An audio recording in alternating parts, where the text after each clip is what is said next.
Hello भाई लोग, क्या हाल चाल? सब बढ़िया। तो देखिए, हड़प्पा सभ्यता का क्लास हमारा चल रहा है और आज हम लोग जो इम्पोर्टेंट साइट्स है उसकी चर्चा करेंगे। और आज के क्लास में हम लोग दो हड़प्पन साइट्स का भ्रमण करेंगे और देखेंगे कि वहाँ से क्या कुछ पाया गया है, क्या कुछ प्राप्त हुआ है ना। तो चलिए स्टार्ट करते हैं और सबसे पहले हम लोग हड़प्पा को समझते हैं। सबसे पहला जो है हमारा हड़प्पा। देखिए, आपको यहाँ से क्या क्या याद रखना है वो चीज़ बताया जाएगा, है ना। सबसे पहले याद रखना है कि हड़प्पा की खोज कब हुई थी। तो 1921 यानी 1921 ईस्वी में हड़प्पा की खोज हो गई थी, यानी खुदाई हुई थी। उत्खननकर्ता या खोजकर्ता कौन थे? तो ध्यान रखना है कि दयाराम साहनी। दयाराम साहनी के द्वारा हड़प्पा की खुदाई 1921 ईस्वी में की गई थी। किसके निर्देश पर? तो याद रखना है कि जॉन मार्शल के निर्देश पर दयाराम साहनी ने 1921 ईस्वी में हड़प्पा की खुदाई की थी। जॉन मार्शल कौन थे? तो एएसआई के महानिदेशक थे, है ना। एएसआई क्या है? तो आर्कियोलॉजिकल सर्वे ऑफ इंडिया, जिसकी स्थापना 1861 ईस्वी में हुई थी और जिसके प्रथम महानिदेशक डायरेक्टर जनरल जो है कौन थे? अलेक्जेंडर कनिंघम थे।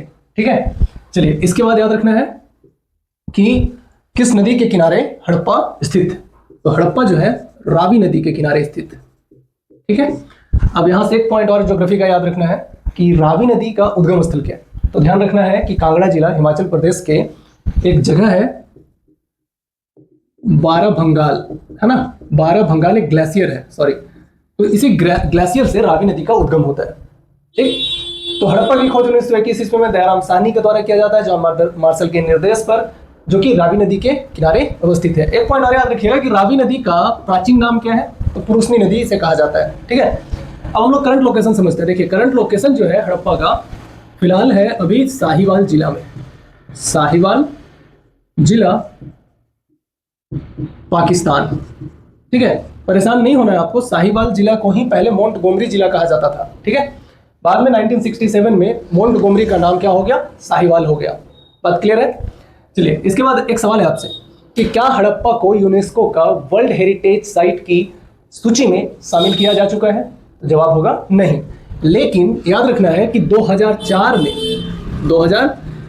में यूनेस्को का टेंटेटिव लिस्ट में इस स्थल को शामिल किया गया। यह एक अस्थायी सूची है यूनेस्को का। ठीक है, इसमें क्या है? तो समझिए, इसका मतलब यह हुआ कि अगर यूनेस्को को कभी लगे भविष्य में कि हड़प्पा को विश्व विरासत स्थलों की सूची में शामिल किया जाना चाहिए, तो इस पर विचार किया जा सकता है। बात समझ आ रही? चलिए, इसके बाद अब हम लोग समझते हैं कि हड़प्पा से क्या क्या इंपॉर्टेंट फाइंडिंग्स है, क्या क्या प्राप्त हुआ है साक्ष्य। तो देखिए, सबसे पहले आपको याद रखना है कि हड़प्पा से जो प्राप्त मोहरे हैं, उन मोहरों पर सर्वाधिक एक श्रृंगी पशु का अंकन है। सर्वाधिक एक श्रृंगी पशु का अंकन मिलता है। इसको कहते हैं यूनिकॉर्न। ये क्या है? यूनिकॉर्न मतलब एक सिंग वाला।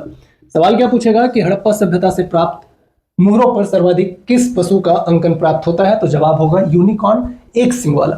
क्लियर है? चलिए, इसके बाद याद रखना है आपको यहां से कि हड़प्पा सभ्यता से जो मोहरें प्राप्त हुई हैं, उनमें से अधिकांशतः सेल खड़ी पत्थर के बने थे। सेल खड़ी पत्थर के बने थे, इसी को कहा जाता है स्टियाटाइट। ये एक मुलायम सा स्टोन होता है, सॉफ्ट स्टोन होता है स्टियाटाइट या सेल खड़ी, है ना। जिसके ऊपर अगर कोई आकृति बना दिया जाए और उसे आग में पका दिया जाए, तो उसके बाद वह जो आकृति है वो परमानेंट हो जाती है और उसका लस्टर साइन जो है वह लॉन्ग लास्टिंग हो जाता है। तो सॉफ्ट स्टोन होता है सेल खड़ी। हालांकि हड़प्पा से या हड़प्पा सभ्यता से और भी मोहरें प्राप्त हुई हैं जो गोमेद वगैरह के बने होते थे, लेकिन सर्वाधिक सेल खड़ी का ही बना हुआ प्राप्त हुआ है मोहर वहां से। ठीक है, चलिए आगे बढ़ते हैं और समझते हैं कि यहाँ से और क्या प्राप्त हुआ है। तो देखिए, अन्नागार प्राप्त हुआ है। अन्नागार, इसे कहेंगे ग्रैंडरिज। तो ग्रैंडरिज हड़प्पा सभ्यता से प्राप्त हुआ है। और क्या प्राप्त हुआ है? तो ध्यान रखना है, स्वास्तिक का चिन्ह प्राप्त हुआ है। स्वास्तिक चिन्ह, है ना। स्वास्तिक का चिन्ह यहां से प्राप्त हुआ है, सर्वप्रथम हड़प्पा से ही प्राप्त हुआ है। इसके बाद याद रखना है आपको कि यहां से श्रमिक आवास यानी वर्कर्स क्वार्टर प्राप्त हुआ है। ठीक है, श्रमिक आवास प्राप्त हुआ है। चलिए, इसके बाद और क्या यहां से मिला है? तो आपको ध्यान रखना है कि कांसे का इक्का गाड़ी प्राप्त हुआ है। कांसे की इक्का गाड़ी, ध्यान रखना है। इक्का गाड़ी कहते हैं बैलगाड़ी या फिर कार्ट, ब्लॉक कार्ट। कांसे का प्राप्त हुआ है, कांस्य यानी कि ब्रॉन्ज का। ध्यान रखना, देखिए ब्रॉन्ज जो होता है, ब्रॉन्ज कॉपर और टीन से मिलकर बनता है, जबकि ब्रास यानी कि जो पीतल होता है वह कॉपर और जिंक से मिलकर बनता है। ठीक है, तो कांसे की इक्का गाड़ी एक प्राप्त हुई है यहां से। इसके साथ आपको याद रखना है कि शंख का बना बैल यहां से प्राप्त हुआ है, शंख का बैल प्राप्त हुआ है ना। इसके बाद मोस्ट इंपॉर्टेंट बात जो आपको याद रखना है यहां से कि कब्रिस्तान का साक्ष्य यहां से मिला है। कब्रिस्तान, अब ये जो कब्रिस्तान है भाई वो दो है, एक R37 है और एक H है। आपको परेशान नहीं होना है, ये नंबरिंग किया हुआ है, ये जो है R37 और H ये मार्किंग किया हुआ है ना। R37 से पता चलता है कि यह कब्रिस्तान जो है R37 ये मैच्योर हड़प्पन फेज का था, है ना। परिपक्व हड़प्पा काल जो 2600 ईसा पूर्व से 1900 ईसा पूर्व के कालखंड था ना, उसमें R37 नामक कब्रिस्तान प्राप्त हुआ है। जबकि एज की बात करें तो एज जो मिला है वो मिला है लेटर हड़प्पन फेज का, मतलब जो डिकेडेंट फेज था जब हड़प्पा पतन की ओर अग्रसर हो चुकी थी हड़प्पा सभ्यता, उस दौरान उस काल में कब्रिस्तान एज प्राप्त हुआ है। क्लियर है? चलिए, इसके बाद यहां से याद रखना है आपको कि एक आकृति प्राप्त हुई है, एक मुहर प्राप्त हुआ है जिसके ऊपर गरुड़ की आकृति है, और यह गरुड़ का जो चित्र है गरुड़ ने अपने पंजों में सांप को दबाया हुआ है, ऐसा आकृति प्राप्त हुआ है। तो गरुड़ का चित्र प्राप्त हुआ है, इस बात को आप ध्यान में रखिएगा। इसके बाद एक बात और यहां से याद रखना है कि बहुत सारे ऐसे बर्तन प्राप्त हुए हैं जिसके ऊपर मछुआरों का आकृति बना हुआ है। तो बर्तन पर मछुआरों का चिन्ह है या मछुआरों का चित्र है, ये ध्यान रखना है। ठीक है, इसके बाद आपको और याद रखना है कि एक ऐसा चित्र प्राप्त हुआ है, एक ऐसा मुहर है ना, जिसपे स्त्री के गर्भ से निकलता हुआ एक पौधे को दर्शाया गया है। स्त्री के गर्भ से निकलता हुआ पौधा, स्त्री के गर्भ से निकलता हुआ पौधा प्राप्त हुआ है। तो ये बात आपको ध्यान रखना है। ठीक है, तो चलिए, ये जो इंपॉर्टेंट फाइंडिंग्स है हड़प्पा के उसको हमने समझा।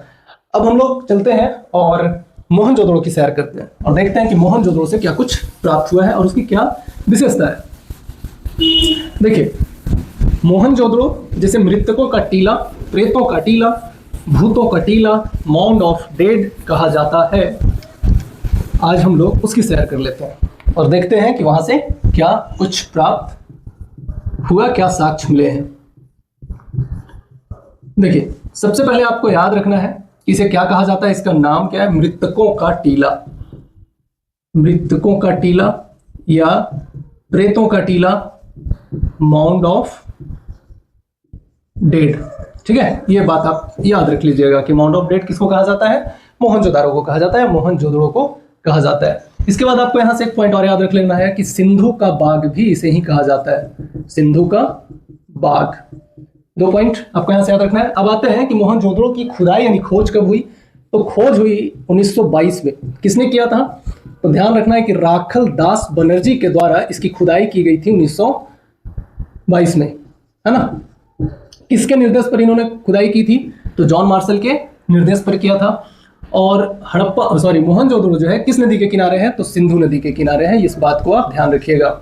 और सिंधु नदी भाई लोग, इसका उद्गम कहां से है, तो मानसरोवर, कैलाश मानसरोवर, वहां पे सानोखार जो ग्लेशियर है वहां से सिंधु नदी निकलती है, इस बात को भी आप ध्यान में रखिएगा। करंट लोकेशन की बात करें कि कहां पर है, तो सिंध प्रांत में ये स्थित है ना। और सिंध प्रांत कहां है, तो आप ध्यान में रख लीजिएगा कि लरकाना जिला पाकिस्तान, लरकाना जिला पाकिस्तान में यह स्थित है। सवाल यह है कि क्या यूनेस्को के वर्ल्ड हेरिटेज साइट की लिस्ट में, सूची में, यानी विश्व विरासत स्थलों की सूची में मोहनजोदड़ो को शामिल किया गया है या नहीं, तो जवाब होगा कि हाँ, 1980 में 1980 में इसे विरासत स्थल का दर्जा प्राप्त हुआ। ठीक है, इस बात को आप ध्यान में रखिएगा। चलिए, अब समझते हैं कि यहां से क्या कुछ फाइंडिंग्स है ना। तो फाइंडिंग्स को हम लोग देख लेते हैं, क्या क्या यहां से प्राप्त हुआ है। देखिए, तो आपको सबसे पहला पॉइंट जो याद रखना है कि यहां से एक ग्रेट ग्रैनरी इसे कहा जाता है, विशाल अन्नागार। अन्नागार क्या होता है, तो अन्नागार होता है अनाजों के भंडारण के लिए, स्टोरेज के लिए, जो गोडाउन जैसा आर्किटेक्चर होता है उसे ही कहा जाता है अन्नागार। यहाँ पे अनाजों का, खाद्यान्नों का भंडारण किया जाता था, स्टोरेज किया जाता था। और पूरे सिंधु सभ्यता में इससे बड़ी कोई और इमारत नहीं थी। मतलब यह हुआ कि सिंधु सभ्यता में इस ग्रेट ग्रैंडरी या ग्रेट ग्रैंडरी जो है सबसे बड़ी इमारत थी। ठीक है, चलिए इसके बाद ग्रेट बाथ। ग्रेट बाथ विशाल स्नानागार प्राप्त हुआ है, ध्यान रखना है।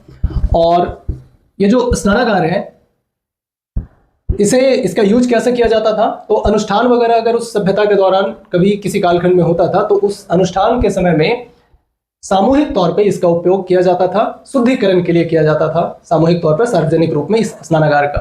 देखिए ये जो अन्नागार है इसका डायमेंशन अगर आप देखिएगा तो 45 मीटर लंबा है और 15 मीटर चौड़ा है। सोचिए कितना बड़ा यह अन्नागार था, ग्रैंडरी था। वहीं ग्रेट बाथ की बात करें तो ये करीब 11.88 मीटर लंबी थी, है ना, लंबा था, और 7.01 मीटर चौड़ा, और गहरा जो है वो 2.43 मीटर गहरा। मतलब बहुत विशाल स्नानागार था ये। ठीक है, चलिए इसके बाद यहां से याद रखिएगा कि कांसे की नर्तकी की मूर्ति प्राप्त हुई है।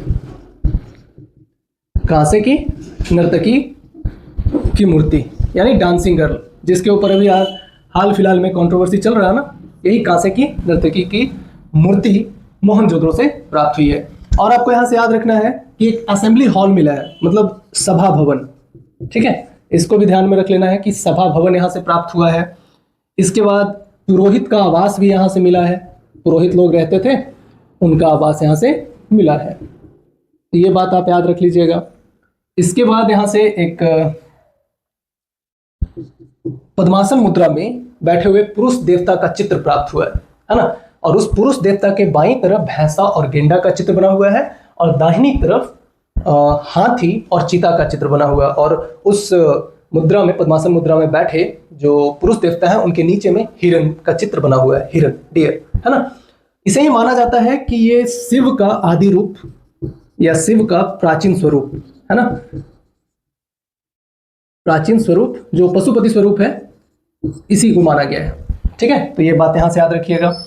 और यहां से क्या प्राप्त हुआ है तो आपको याद रखना है कि शतरंज की गोटियां मिली है दोस्तों, शतरंज की गोटियां। अब समझिएगा कि मोहनजोदड़ो में कई ऐसे पत्थरों और पकी हुई ईंटों के टुकड़े प्राप्त हुए हैं जिन पर शतरंज जैसे ग्रिड और खाने बने हुए हैं। विद्वानों का मानना है कि जो मॉडर्न चेस है ना, उसी का प्राचीन स्वरूप जो चतुरंग हुआ करता था, इन्हीं खेलों का विकसित रूप है।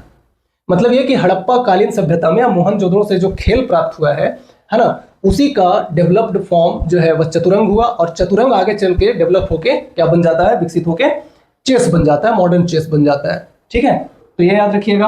और यहां से आपको याद रखना है कि सूती वस्त्रों का भी यहां से प्रमाण या साक्ष्य प्राप्त हुआ है। ठीक है, तो ये हम लोगों ने आज हड़प्पा और मोहनजोदड़ो का सैर किया। तो आगे की बातें अगले क्लास में करेंगे, तब तक आप अपना ख्याल रखिएगा।